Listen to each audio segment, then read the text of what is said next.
Hey everyone, just before I was actually going to go live with my video, well, this news dropped on our laps. And as you can see here, Game Pass Tracker says breaking Game Pass news.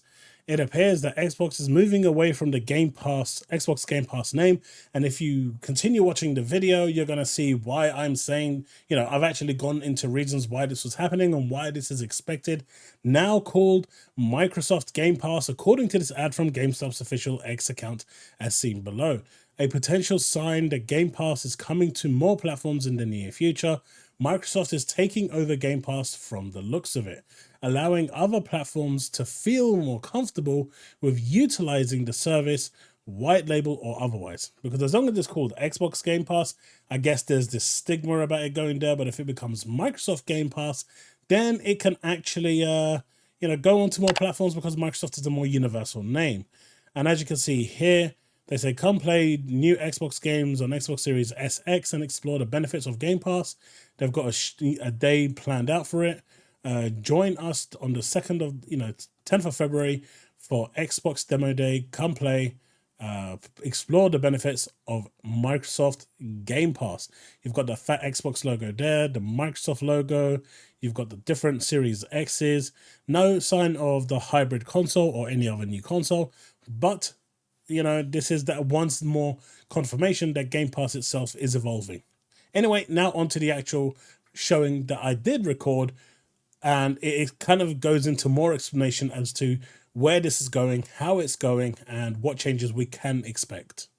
How's it going, everyone? Welcome back to another video. We have I want to talk about Game Pass today and the stuff that's going around. I saw this post by Karim yesterday when I was on stream. Thank you for the turnout. It was absolutely amazing. The most we've actually ever had on this show. We were over 300 people concurrent. That's amazing. Over 3,000 people coming in and out. Thank you so much for your support. Thank you for turning up. It was a really good show. But today I want to talk about Game Pass. And as you can see here, Karim is saying, my prediction outcome for next week's Xbox business update show. And he's looking at the best case scenario. Now, for a long time, I've been saying that Game Pass is likely going to change structure. It's going to change naming convention. And we will probably likely see a lot of this happening over a year's time, right? Or at least over the next 6 months or whatever, but it's happening. And this was one of the reasons why we probably didn't see Blade with the term Game Pass. Now, what that will change into, what it will happen, it's all speculation at this point. It's just my assumption. But with the acquisition of ABK, putting Activision Blizzard games all onto the cheapest form of Game Pass just probably wasn't going to be it. Putting it on Game Pass PC probably wasn't going to be it. I mean, it was always going to be changed, right?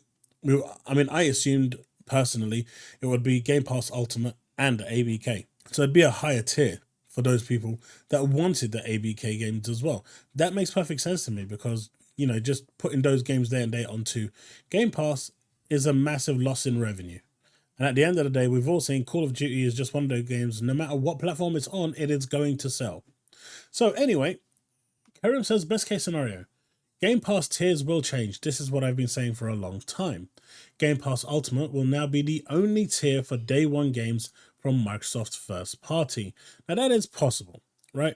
That is possible, but I think the other tiers will actually always have the Microsoft Game Studios, but the Ultimate tier will be the one with the ZeniMax and the ABK. It's also possible that the Ultimate tier will have ZeniMax, but if you want ABK games, you'll have to pay for Ultimate and ABK. So it'll be a new tier entirely. As we can see here, ABK and Bethesda day one launches will also only be on Game Pass Ultimate. Now, I've just covered that, but I think that is possible. But ABK is just such a big company. Their sales are, they dwarf what ZeniMax is doing, in my opinion. And because of that, they will be on a much higher tier to try and recoup some money from those people that are just on their subscription service. Again, this makes a lot of sense. All tiers below Game Pass Ultimate will have day and date games, will not have day and date games anymore. So that is basically PC Game Pass as its standard core without the online, and of course Game Pass Core. Again, this is something that is highly possible, and it's a structure that's going to change. It's done in a way, in a bid to try and get more people onto Game Pass Ultimate, obviously, because these games cost a lot of money to make.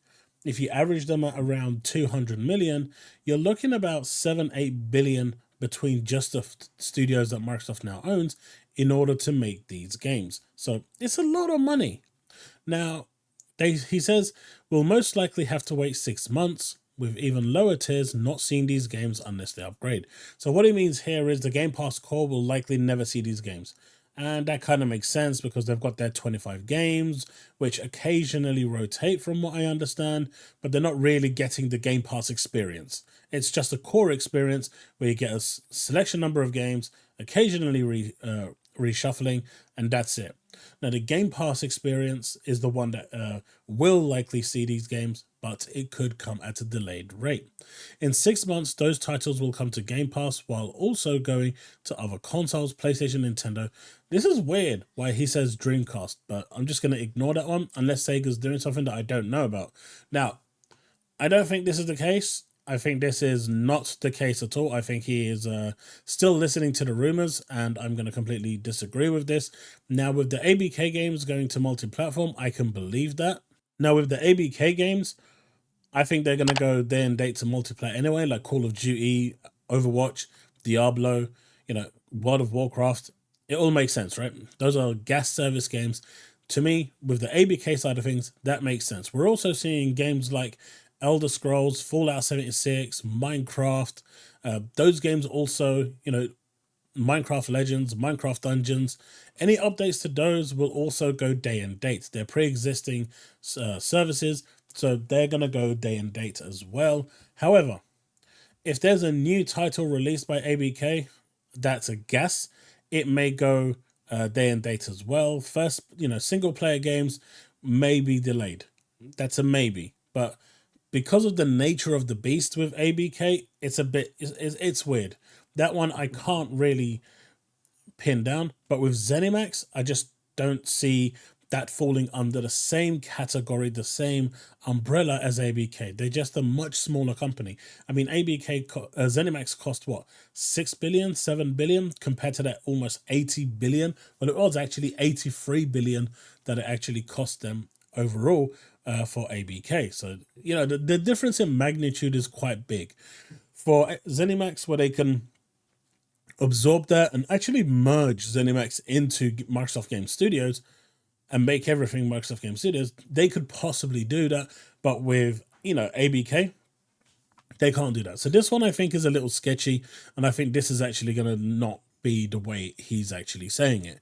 Game Pass Ultimate will give the benefit of being the first to play these games earlier and play them at launch. Now, again, he's referring to ABK and ZeniMax games, and I disagree with this. I do think that ZeniMax games will still remain exclusive to Xbox platforms unless they're live service. So I still see Indiana Jones, I still see Blade, I still see Starfield as being exclusive to the Xbox platform and not going anywhere. These are tentpole titles, and considering the size of ZeniMax, I just don't see these titles going out. Now, the smaller titles that come, to ZeniMax, the really smaller titles, or to potentially Microsoft Game Studios like Psychonauts, Hi-Fi Rush. Hi-Fi Rush was a great game. I'm not saying it's not, but it's a smaller title. I can see those filtering out to other platforms, and that will also fulfill Phil Spencer's obligation to courts when he says of case-by-case basis. It also proves true that when they want to go and buy another studio or a publisher, which we know that they're going to do, they will have a better chance of buying them. Of course, at this point, I think they should just settle with what they've got. If they're going to go and money hat third-party exclusives, they should probably go and do that instead of going and buying more publishers.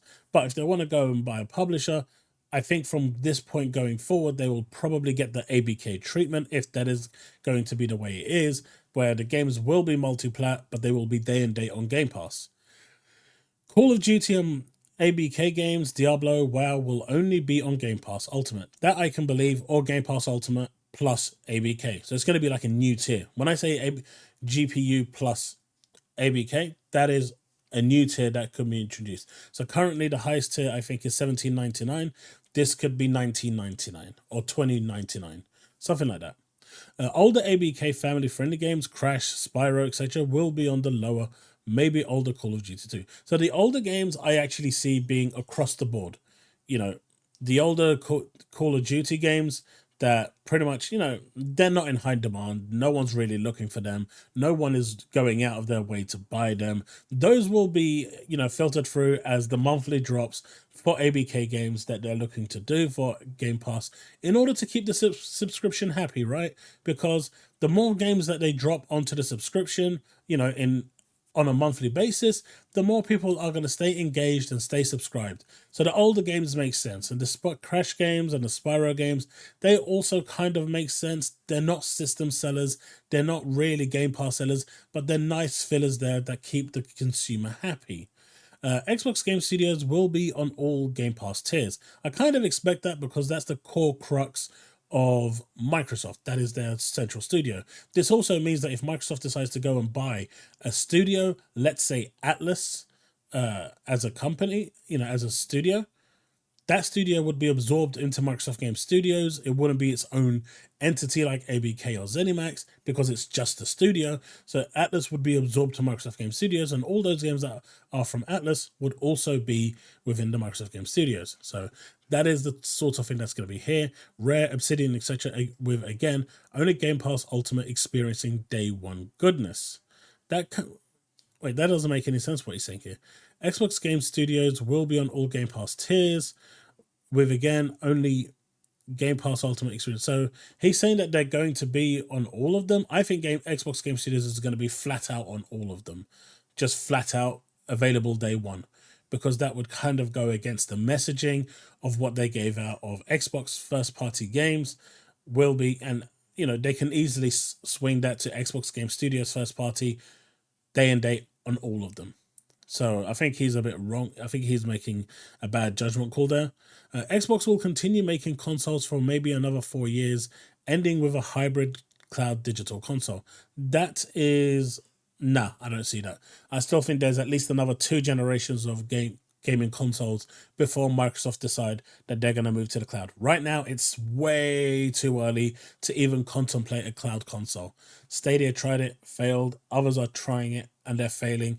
It's not the time yet. The infrastructure, just global infrastructure, just isn't there. However, what they can do here is go for 2 more generations, in my opinion. But the next console that's going to be coming for the next generation, which Bill may outline in his business update next week, there's probably going to be 2 renditions of the console. There's going to be a handheld version of the console, which will run native Xbox games, but when it's docked, like the Switch dock or the Stadia dock or whatever, it's actually going to have additional processing power. And when you're running it through the through the internet, it's going to actually utilize cloud performance. So what does this mean? It's going to get extra GPU power, extra CPU power. So if your handheld Xbox could only run certain games, say at 30 FPS at 1080p, because it's a handheld, 1080p is more than enough. If that is what it can run, when you dock it in, it could potentially go to 2K, 4K at 60 FPS because it's utilizing the power through the cloud to get that extra computing power that it needs in order to be able to give you better visuals, better performance, and just better clarity. So that's how I think the handheld console is going to work. But you're also going to get a full fat Xbox Series X2 as well. That's how I see that. Ultimately closing out with a cloud console that will let you access Game Pass and Xbox Library through their servers. I think that's like 2 generations away, so we're looking 10, 15 years away. It's still, I mean, I can see them, releasing the cloud console as now, but as an additional to everything else, but I just don't see it being mainstream because the infrastructure just globally isn't there yet. In 5-6 years, it could be there, and that would be a good point to actually introduce it. But in 10 years, I think we will be there. And after the 10-15 years, Ubisoft's contract will end after 15 years. Microsoft can take back control of their own cloud service. That would probably be the best time for them to do this. Maybe a controller or a USB-C device connects you to their server using Wi-Fi or something. Basically, he's talking about how the Stadia controller connected. Cloud will be the future. Cloud Wars, The Empire Strikes Back. I've been saying cloud is the future for a long time. No one listens to me. Now they're all embracing it. The Xbox handheld device incoming in the style of a Steam Deck, ROG Ally, to access your Xbox library along with Game Pass, or a collaboration with established PC handheld companies so Microsoft doesn't have to waste resources on making a handheld. Now, it's quite possible that they're going to go the PC route. I think that would be a mistake. But, at the same time, seeing as they are going to get computing power from the cloud, it's quite possible. But from what I'm hearing and from what I reckon they should do, I think they should just make it an Xbox handheld console powered through Game Pass with cloud computing power and release it that way to see how it goes. And maybe if they're happy with that, that's their bread and butter Xbox console. The Asus ROG and all the other manufacturers out there, they're doing a great job for the PC anyway. Microsoft doesn't really need to enter another PC one. But at the same time, they could always license it out to other studios, right? Other manufacturers to get it done for the PC. But I think the one that's going to come from them is going to be a handheld Xbox. Because at the end of the day, that's where we're going. Even when the consoles will kind of disappear and cloud is going to take the center stage, I think, portable consoles are going to be what leads the future. Nintendo's already started that journey, and I think they were the right of it because that is the way to go. That is where everything is moving, portable, mobile phones and whatnot. So releasing a portable console that's powerful enough to run these games is definitely the smart thing to do. Xbox will be rebranded as Play It Here First Console and Play It Day One with Game Pass Ultimate. Don't really know what he's saying, but the whole rebranding of Xbox could be possible. I mean, again, that leans some credence to not having it on Blade because Blade is 2627, and if they're changing the name of what it actually is, that could be a reason why the Xbox tag wasn't there. And again, if Game Pass is changing its name entirely to something else as they buy more studios and change the structure of it, that could also be a reason. Third-party strategy will turn out to be very profitable, having Xbox invest back into the gaming division and Xbox Game Pass Ultimate giving its value. Well, it's going to get a lot of value if it's forcing people onto Ultimate. We just did some maths in Discord today, and we're looking at Game Pass right now having roughly about 6.5 billion return in revenue. Now, there's a cost of about 1 billion. Now, let's just say hypothetically that's gone to 2 billion. That is still a 4.5 billion net profit. That's a lot just from Game Pass. Everyone and their grandma will have Game Pass on their phones and TVs. Consoles will be sold to us nostalgic nerds. And I think the consoles itself will eventually disappear, and all we're going to have is a Switch-like device where we can dock it to get the full console experience powered through the cloud, or we're going to have a handheld device that will just play Xbox games. But I think this is where it's going. I think that's where it's always been heading. And, where you can see here, Xbox games showcase play day one with Game Pass. Games like Starfield, Forza, Senua, these will all be day one with Ultimate. I think games like Towerborn could eventually move to other platforms, but we'll see. Like Persona 3 Reload, that will be game day and date because it's not part of Microsoft Game Studios. But it's interesting to see, this post here. Some of it I agree with, some of it I don't, some of it I think is far-fetched. But that's my thoughts on this. You let me know in the comment section below what you think. Like I said, don't believe everything you hear. There's a lot of rumors going about. A lot of people backpedaling now about what was said. All they needed to hear was one DM, and that's it. From doom and gloom, it's gone of it. Although there are some out there right now that have completely gone off the bandwagon and have lost all faith in Xbox. There are people selling their consoles. I think that is way too premature. I think that is way too much of a knee-jerk reaction. Just wait until you hear something concrete coming from Microsoft.